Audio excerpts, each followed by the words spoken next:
ഗുരുവായൂരമ്പല നടയിൽ.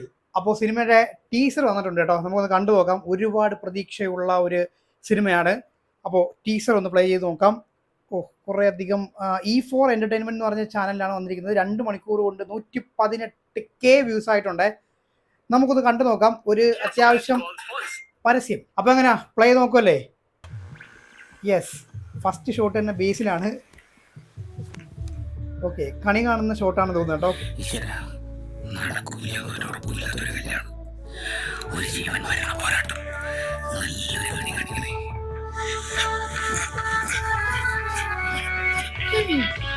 സുപ്രിയ മേനോൻ പ്രസൻസ്.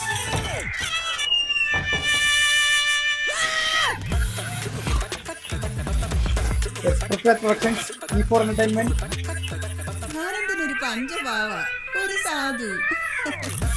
എന്റെ മോനെ രാജുവേട്ടൻ.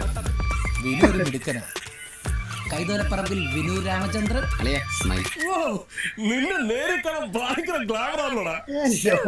ഇത് ആനന്ദേട്ടനെ കാണുമ്പോ പറയാൻ വെച്ചിരുന്ന ഡയലോഗാ. സത്യമായിട്ടും. പക്ഷെ കല്യാണം കഴിക്കാൻ പറ്റി മാത്രം ഇല്ല. പണ്ടൊരു പ്രേമം ഉണ്ടായിരുന്നല്ലേ?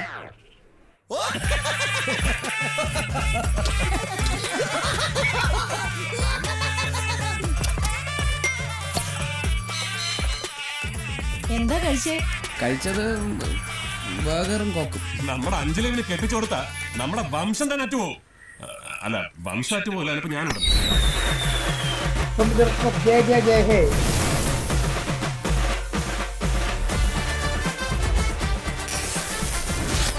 പേടിക്കാനൊന്നുമില്ല, കല്യാണം കഴിഞ്ഞാൽ എല്ലാം ശരിയായിരിക്കും. ഗുരുവായൂരമ്പല നടയിൽ ഞാനല്ല, നിങ്ങളാണ്. എന്നാ കാണാം, ഗുരുവായൂരമ്പലം നടയിൽ വെച്ച് തന്നെ കാണാം. എൻ്റെ മോനെ സെറ്റ് ട്രെയിലർ ആയിരുന്നു. രാജുവേട്ടാ വേറെ ലെവല്. കുറെ കാലമായി പുള്ളി ഇങ്ങനെ ഒന്ന് കണ്ടിട്ട്, എന്തായാലും സംഭവം രസമായിട്ടുണ്ട്. അപ്പം വിപിൻ ദാസ് ആയതുകൊണ്ട് തന്നെ എന്തായാലും പടം കയറും എന്നുള്ള ഉറപ്പാണ്. ബേസിൽ പറഞ്ഞൊരു കാര്യം എന്ന് വെച്ച് കഴിഞ്ഞാൽ, ഇതൊരു കോമഡി സിനിമ ആണെങ്കിൽ പോലും ഒരു വലിയ സ്കെയിലുള്ള ഒരു കോമഡി സിനിമയാണെന്നാണ്. അപ്പം നമ്മൾ കുറെ കാലമായിട്ട് ഇതുപോലെ പൊട്ടിച്ചിരിച്ച സിനിമകൾ ഇപ്പോൾ പ്രേമലൊക്കെ വന്നിട്ടുണ്ടായിരുന്നു.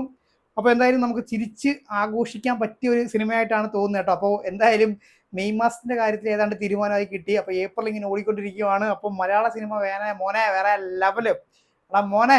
അപ്പോൾ കൊള്ളാം കേട്ടോ. രാജുവട്ടം സെറ്റ്, ബേസിൽ അടിപൊളിയായിട്ടുണ്ട്. പിന്നെ എനിക്ക് തോന്നുന്നു ബേസിൽ വേറെ ഒരു രാജ്യത്ത് വർക്ക് ചെയ്യുന്ന ഒരാളാണ്. അപ്പോൾ പുള്ളിയുടെ കല്യാണം ആലോചിക്കുന്നു, അങ്ങനെയൊക്കെയാണെന്ന് തോന്നുന്നു. പുള്ളി നാട്ടിലേക്ക് വരുന്നു, അങ്ങനെ നമ്മുടെ പൃഥ്വിരാജ് ആയിരിക്കും അളിയൻ. അപ്പോൾ അവർ തമ്മിലുള്ള ആ ഒരു കോമ്പിനേഷൻ അങ്ങനെയൊക്കെ ആയിരിക്കും സിനിമ വരുന്നത്. എന്തായാലും സംഭവം രസമായിട്ടുണ്ട് കേട്ടോ. അപ്പോൾ എന്തായാലും ഇത് ടീസർ കണ്ടപ്പോൾ തന്നെ ഇത് തിയേറ്ററിൽ തന്നെ പോയി കാണണമെന്ന് ഭയങ്കര ആഗ്രഹമുണ്ട്.